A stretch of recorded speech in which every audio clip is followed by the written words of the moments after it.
తెలంగాణ రాజకీయం ఆసక్తికరంగా మారుతోంది. వచ్చే ఎన్నికలే లక్ష్యంగా ప్రధాన పార్టీలు కొత్త వ్యూహాలు అమలు చేస్తున్నాయి.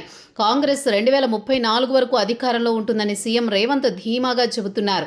తమ గెలుపు ఖాయమని బీఆర్ఎస్ భరోసాగా ఉంది. బీజేపీ అధికారం దక్కించుకుంటుందని కమలం నేతలు స్పష్టం చేస్తున్నారు. ఇదే సమయంలో పొత్తుల లెక్కలు ఆసక్తికరంగా మారుతున్నాయి.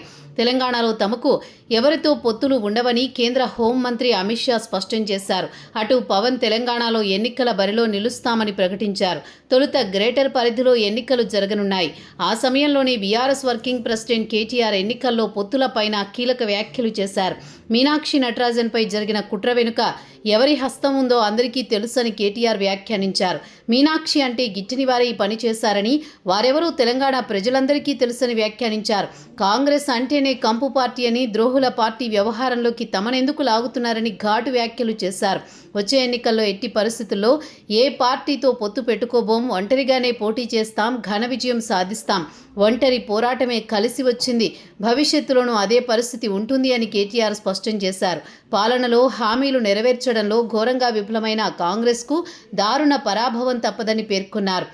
జారుడు బల్లపై ఉన్న కాంగ్రెస్ రోజురోజుకు దిగజారుతోందని, రాబోయే ఎన్నికల్లో దక్కేది ముమ్మాటికి 3వ స్థానమే అని చెప్పారు.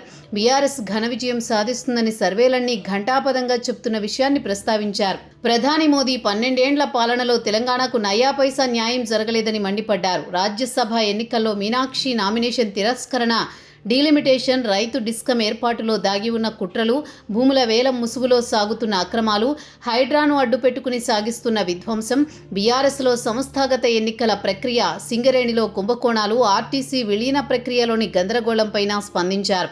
కాంగ్రెస్లో పదవులు అమ్ముకుంటున్న తీరును ఎండగట్టారు. రేవంత్ చేసిన దుర్మార్గాలతో వచ్చే 15-20 ఏండ్ల వరకు కాంగ్రెస్ను మరిచిపోవాల్సిందే అని సెటైర్లు వేశారు.